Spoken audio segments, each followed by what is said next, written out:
Ne perdez plus le contrôle sur vos données. Avec les services d'Infomaniac comme K-Drive, vos données sont chiffrées et sécurisées au cœur de l'Europe, à l'abri des regards.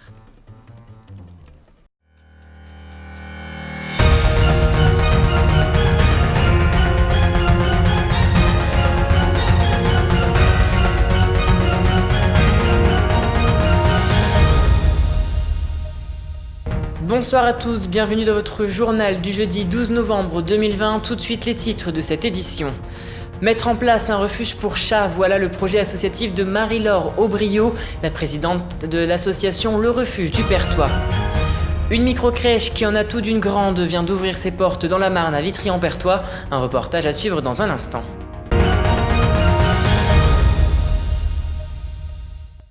Mais avant d'approfondir ces titres, faisons un point sur l'évolution de la crise sanitaire dans la région. Le taux d'incidence s'élève à 386 pour 100 000 habitants, tandis que le nombre de cas positifs à la Covid-19 est de 21 304, soit 2163 de moins par rapport à la veille. Du côté des départements, la Marne a un taux d'incidence de 260 et 1467 cas positifs, soit 187 personnes de moins en 24 heures. En Haute-Marne, le taux d'incidence est de 540,6. C'est le taux le plus élevé du Grand Est. On compte par ailleurs 67 personnes positives en 24 heures, soit un total de 915 cas confirmés. Dans la Meuse, le taux d'incidence est de 359 avec 643 cas positifs sur la semaine du 3 au 9 novembre. Attardons-nous à présent sur les hospitalisations. 2133 personnes du Grand Est sont hospitalisées et 303 personnes sont en réanimation. Si l'on zoome sur nos départements, en Marne, 193 personnes sont hospitalisées pour la Covid-19 et 40 ont intégré le service de réanimation. En Haute-Marne, 110 patients sont hospitalisés, soit 13 de plus que la veille, et on compte 5 personnes en réanimation, dont 4 à Saint-Dizier.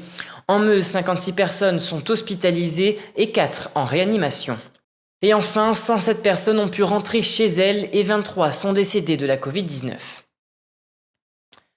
Tout autre chose à présent et allons à Aulnois-en-Perthois dans la Meuse. Marie-Laure Aubriot, présidente de l'association Le Refuge du Perthois, souhaite développer un projet associatif animal, un refuge pour chatons. Dans le cadre de ma fameuse idée, elle participe et candidate au budget participatif afin de construire un bâtiment pour accueillir des chatons en détresse. De ce fait, elle incite les Meusiens à voter pour mettre en œuvre ce projet. Pour rappel, vous avez jusqu'au 15 novembre pour voter. On écoute donc tout de suite la présidente de l'association au micro de Nargis Boussaïd. Donc, le Refuge du Perthois est une association qui a été créée pour sauver principalement les chatons. Donc, c'est un refuge nursery qui va être construit sur ce terrain. On l'espère, si tout va bien, donc si les Meusiens votent pour nous dans le cadre de jeparticipe.meuse.fr. Il y a ce terrain qui est disponible, donc moi je souhaitais qu'on puisse en profiter pour accueillir ces chatons et pouvoir contribuer au bien-être animal. On n'a pris qu'un chaton parce que voilà, vraiment les autres refuges étaient saturés. Actuellement, on travaille en collaboration avec les associations bragardes pour les prendre en charge puisqu'on n'a pas de bâtiment. Ceci dit, on a des familles d'accueil qui nous aident. On attend vraiment d'avoir le bâtiment pour en prendre plus et c'est certain qu'on en aura parce que y a tellement de chatons et de chats à sauver que là-dessus, il n'y a pas d'inquiétude. Une microcrèche a ouvert ses portes à Vitry-en-Perthois dans la Marne, un projet qui émane depuis quelques temps mais qui a enfin pu se réaliser. Un réel soulagement pour la directrice puisqu'ouvrir un nouvel établissement avec des salariés n'était pas une mince affaire, surtout avec la conjoncture actuelle. Regardez ce reportage. Depuis le 27 juillet dernier, la microcrèche aux 3 petits chats a ouvert ses portes à Vitry-en-Perthois dans la Marne.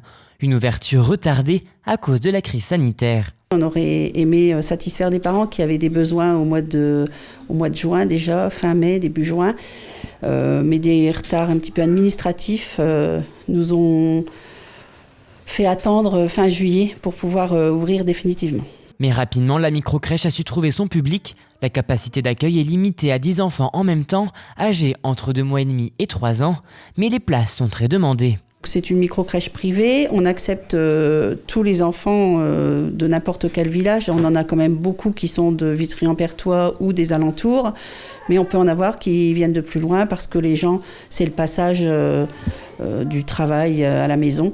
À la tête de cet espace d'accueil, Marion Gouin, la directrice, auparavant secrétaire, a quitté son poste pour mener à bien ce projet. Là, ça faisait 6 ans déjà que j'étais sur ce poste et j'avais vraiment besoin, moi personnellement, de changements en termes de profession et pouvoir avoir mon emploi à moi.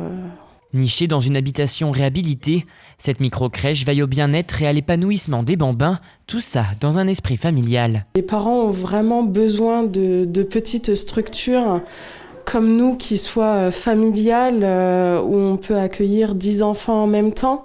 C'est pour eux vraiment important et aujourd'hui on aimerait pouvoir en accueillir encore plus. Cette structure semble convenir aux besoins des parents, c'est pourquoi la directrice n'est pas à court de projets. Elle envisage déjà de créer une micro-crèche dans un autre secteur d'ici quelques années. Et voilà, c'est la fin de cette édition. Merci à tous de l'avoir suivi. Dans un instant, vos prévisions météo de demain. Et n'oubliez pas, l'information continue sur puissancetélévision.fr. Toute l'actualité qui vous concerne, à voir ou à revoir, dès maintenant sur puissancetélévision.fr et sur notre application mobile.